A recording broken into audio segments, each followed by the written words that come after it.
So, it's been a minute since I've actually posted anything, and bear with me with the wind noise. I'm trying out a new camera, and this camera has the little cat butthole thing right above you.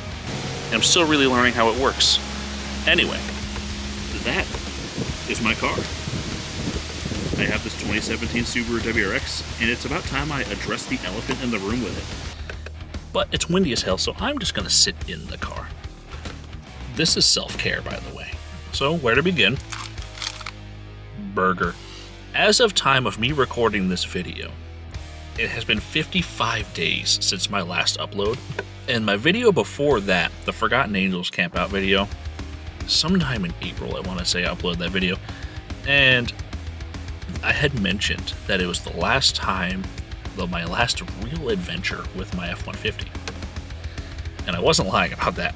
I know I've kind of avoided addressing it anyway.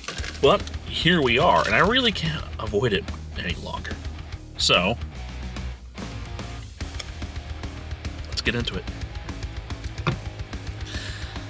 So back in mid-March, on my way down to Forgotten Angels, I talked about that was going to be my last real adventure with my truck. My 2013 F-150, I did a lot of work to it. Fox coilovers, new calipers, new upper control arms, wheels, tires, a chase rack, all sorts of stuff. So I did all sorts of stuff to that truck. It's my second truck, and I loved that truck. I really did. I thought it was an awesome vehicle. But I just simply didn't do quite as much truck stuff as I thought I was going to. Back when I bought my first truck, my 2009 F-150, I was like, I'm going to be working on my Civic a lot. I'm going to be towing it to track days, doing X, Y, and Z. Having a truck makes sense. I don't want to be daily driving the vehicle that I'm going to be putting suspension and brakes and all sorts of shit in. So I bought my truck, and the big sick happened, and then I couldn't really do a whole lot of anything. So then I bought my first WRX. Then I'm like, damn, I miss having a truck. Bought my 13 F-150, and I am a creature of habit, and I am in the 17. So, the day after I got back from the campout, Carvana dropped off this 2017 Subaru WRX to me, and off my F-150 went. I drove the car for about a month, and the day that I filmed my moto fishing video, right here, I also filmed a bunch of content with my car. I washed the car, I went to Philly's, I talked a little bit about how excited I was for it. And don't get me wrong, I'm still excited for it. But it's been a fucking ordeal since then. A few days after I filmed that video, I was driving to work in the morning, about 6 o'clock in the morning, and then I had a bearing failure with a bunch of glitter in the oil, which led to me having a complete loss of power and a shutdown on the highway. And that was a gigantic pain. Got my car towed home, and then I kind of stewed and figured out what the hell I was going to do at that point. So I mentioned I bought the car through Carvana, right? So I called up Silver Rock, which is the company that they use for all of their warranty claims and repairs and stuff like that, because you get a limited warranty when you buy a vehicle from Carvana. This video was also kind of doubling as my Carvana experience. Now to preface, I don't entirely hate Carvana.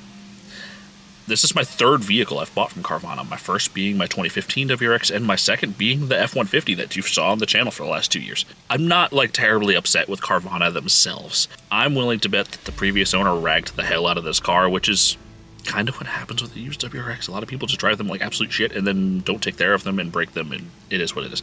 Anyway, I call up Silver Rock, and I'm like, hey, please fix my car, in a little bit more flustered tone. So I call Roadside to get the car moved over to this one shop, which happens to be very close.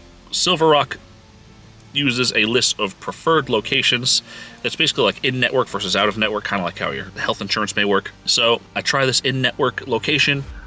It happens to be a shop that I'm very familiar with, that I've gotten some work done from them before, so I'm pretty stoked. I like this shop. They've been reliable and good to me in the past. So I call this shop first and foremost, being like, hey, I'm working with Silver Rock. This is what's wrong with the car. It needs a motor. No ifs, ands, or buts. There's glitter in the oil. Everything that oil touches needs to be replaced at that point in time. So they're like, all right, yeah, we'll take a look at it. Bring the car there. I hear nothing for a week. I get a call 10 minutes before they close on a Friday. And they're like, yeah, so the car needs a motor. I'm like, outstanding. I knew that a little over a week ago. And they're like, we don't do motors here. At least not motors on cars like that. I'm like, what the fuck do you mean not motors on cars like this? And they're like, oh, well, yeah, we don't want to do it because people beat on these cars and then they'll blame us. I've never heard of that anywhere, but okay, sure. But, so then I call up Roadside and Silver Rock again. After searching around, I bring it to a dealership, right? I bring it to Reynolds Subaru in Lyme, Connecticut. Initially, right, I had to pay the roadside since it was a second trip and it was a little farther away, which that was greatly irritating since I brought it to one of the in-network dealers. So I get the car to this dealership, right? They work with Silver Rock, thankfully. This dealership spends a couple weeks going back and forth with Silver Rock, getting parts lists and items and all this shit itemized. So that way they have a big folder to give to Silver Rock to get a yay or nay on it. And initially, they were going to give me a used 75k mile short block, which is less miles than the car had, which, whatever. And Silver Rock, they will only reimburse you for a rental vehicle, $40 a day up to $400. And if any of you have ever rented a vehicle, it is way more expensive. Like, I was debating renting a fucking U-Haul at that point. But I drive like 550 miles a week for work, and my daily driver has been my Harley. The Torque Motorcycle Co. soft bags have been a lifesaver the last like 3 months. And my Honda Element, which I've complained about in a previous video, has been my four-wheeled mode of transportation. That car needs all sorts of work. I had to work on it immediately to get it running and like driving safely enough to bring me back and forth an hour to work. But anyway, so the Element also doesn't have AC, and it's fucking hot. So they're going back and forth. It's like getting blood from a stone, getting an answer from anybody. So I call up Carvana and Silver Rock, and I'm like, hey, can we get the ball fucking rolling, please? I will have made 2 payments on my vehicle at this point in time without even having it in my possession, so please do something. I just got rid of my truck for this. My truck was fine. I should have kept my truck. So on and so forth. So I get a call from the Subaru dealer like a couple days later, and they're like, hey, good news. I'm like, please, something, anything. And they're like, okay, we're getting ready to start work on your car. Awesome. And they're like, hey, do you have a rental? And I'm like, I do not have a rental because of, the reasons I mentioned. They're like, and I asked them, like, hey, what would it cost for a rental? Because normally they charge $52 a day for a rental, this dealership, right? But they're like, oh no, because of the extensive repairs, we can get you a rental for free. And I'm like, sold. It has air conditioning, please. So I get a ride over there, get the rental, get everything sorted, talk to him. I don't have to think about it for a few weeks. Great. So the day of me picking my car, so we're going to fast forward a little bit to me picking up the car, dropping off this Outback. They gave me like a 23 Outback Onyx. Loved it. Great car. So anyway, I dropped the car off. I do a quick little walk around. I'm like, okay, cool. My car starts. That's all I care about. I drive off into the sunset. I park at Taco Bell to get myself some food before I go into work at my other job. And I noticed a giant dent in the A-pillar. I'm like, well, that's less than ideal, and that was not there before I dropped the car off. So the following morning, I call the dealership, and I'm like, hey, what the fuck? But in a nice way, because shit happens when you work around cars or any type of vehicle, right? It looked like a jack handle or maybe the arm to an engine hoist had smacked into the A-pillar, which it is what it is. Shit happens, but a lot of places are very quick to defend their own, which I totally understand. I get.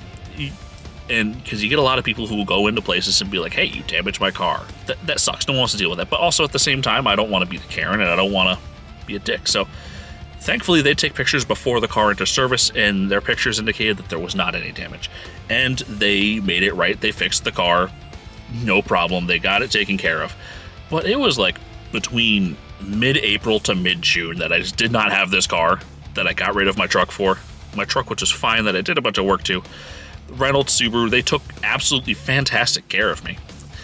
The invoice for the repairs, right? The final price was, if you see that, $11,900. I only had to pay a $350 deductible since it was an out-of-network location, which all things considered, I'll take that. I'll take that all day. Over 12 grand. And when I brought my car back for the second time for them to get the body work done, because It wasn't like a paintless dent removal. They had to send the car to the body shop. They put me in like a brand new 2024 Outback Wilderness, and that was a really nice car. A really nice car. I'm not a big fan of like CVT transmissions, but this one was really good. This was a good car. So far, that is my Subaru. It's been great. I like this car a lot. Ultimately, I am not a truck guy, right? I like trucks. I think they're cool, and I think they're fun. I can't be trusted with anything with a mildly knobby tire because I drive over dumb shit all the time. But at the end of the day, I just don't really do truck stuff, and no matter how much I feel like I try, I'm just not a truck person. I'll always acknowledge their usefulness. I kind of like driving them, and I think they're comfy and big. And after putting lots of miles on trucks, driving them down the East Coast multiple times, especially one that I've put suspension into, I'm not gonna lie, I was kind of worried it was gonna explode, but I'm a car guy. This channel, I started it in 2019 with literally like one video upload. It was my car. My old opening sequence, right, the whole Motors and Metal thing, like, was started with cars. Cars have been around for me way longer than motorcycles have been. However, they're both very equal parts of my life, right? I've had some of the best experiences I've had in my life from people I've met with cars, from people I've met with motorcycles. They go very hand in hand with me. And like my Civic, that's a very big part of me, that car. I haven't done anything with it in a very long time because, you know, time, priorities, like money. That car requires a lot to get going. But at the end of the day, I wanted something that was fun to drive, that was decent for inclement weather, reasonably good storage space, good fuel economy, and honestly, like, if you live in New England, like, a WRX is a super solid daily, aside from the whole, like, exploding engine thing. And not everything has really been bad. So I have a new exhaust on my Harley. I'm really, really stoked. I also bought my first Goldwing. A 1992 Honda Goldwing Aspencade fell into my lap for a steal of a price, and it runs. It has super high miles, but like 114K, but that's nothing for one of those things. I'm beyond ecstatic for that motorcycle. I've been starting to accrue parts for my ZX6R project. The sandwich motorcycle, as Juice calls it. I've been starting to get my hands on some more gear, so that way I could be a little bit more proficient with moto camping, packing lighter, upgrading my helmet, so that way I can use a little bit more footage, because one issue I had with the Icon Airform was like the little side caps on the visor. They catch a lot of wind, and I was starting to outgrow that helmet. I love that helmet. It's a great around town helmet, but oh my motherfucker, is it noisy. And I wanted to get myself something with a little bit better of a rating, and right now I'm talking on an actual camera, not my GoPro and not my cell phone. And so far, I really like the way like stuff comes out with it. I've only played with it a little bit. I have some dates picked out for at a local campground that I can really kind of get some chops in. Additionally, I have a show coming up I'm going to play. The show that I was going to play with that Harley Benton base I mentioned, that one fell through. However, I still am going to modify and work on that base. I'm still going to raffle that off by the end of the year. I got to sort all that shit out, but still doing that. So I have a handful of things I'm actually able to work on. I'm really excited for, but I wanted to address some of the things that have been going on lately because I've been absent. And I feel like a lot of people have just really been going through it the first half of this year. Everyone's been going through it, dude. So for now, I hope you guys have an awesome and safe 4th of July. I will see you guys in the next video.